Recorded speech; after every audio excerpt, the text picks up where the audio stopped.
একটি দিন চাই, একটি ঘন্টা, কয়েকটা মিনিট, তা না হলে কিছু মুহূর্তের জন্য মুখোমুখি কয়েকটা সাধারণ কথাই হোক, আর আর তারপর বিবর্তনের ধারা অব্যাহত রেখে ফিরে আসা। ৩৭ বছরের জীবন থেকে কয়েকটা মুহূর্ত চেয়েছিলাম মাত্র।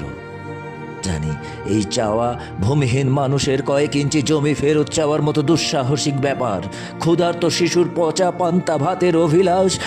আমি জানি এই চাওয়া ৩ রাস্তার মোড়ে শিউলির মালা হাতে মেয়েটির ছেঁড়া জামায় হাত বাড়িয়ে তোমাদের সভ্যতা ধরবার মিথ্যে প্রয়াস। প্রেম নিয়ে দাঁড়ায়নি, প্রেম যে মরে যায়, বিচ্যুত হয়। অবাক করা ভালোবাসা নিয়ে দাঁড়ালাম, ঈশ্বরের মতো উদার, মহান, পবিত্র এবং অলৌকিক। ৩৭ বছরের ব্যবচ্ছেদ, ময়না তদন্ত, সুরথাল কিচ্ছু চাইনি। একটি ঘন্টা, 2 কাপ ক্যাপাচিনো আর মুখোমুখি বসে একটা সিগারেট। আমি জানি এই চাওয়া পরাশক্তিগুলোর কাছ থেকে অনেক বোমা ফেরত নেবার মতোই উচ্ছ্বসিত ঘটনা। জানো, বিবর্তনের ধারায় অনেক কিছু শেষ হয়ে গেছে, অনেক অনেক কিছু। কিশোরী থেকে নারী, প্রবাহমান নদী থেকে স্রোতিন ঝিরি, নিষ্পাপ চাহনি হতে কৃত্রিম হাসি, আর নিজেকে লুকাতে অনেক প্রসাধনী।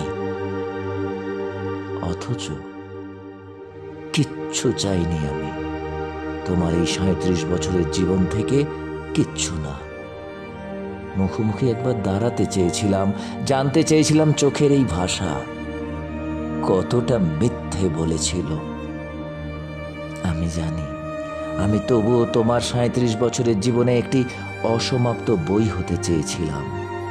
জানি এই চাওয়া বুলেটের সামনে দাঁড়িয়ে অনেকগুলো গণহত্যার বিচার চাওয়ার মতো দুঃসাহসিক।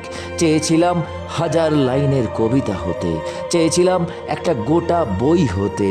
তুমি পড়তে, ভুলে যেতে, ভুলে যেতে যেতে আবার পড়তে, অবশ্যই ভুলে যেতে। হ্যাঁ, অবশ্যই ভুলে যেতে।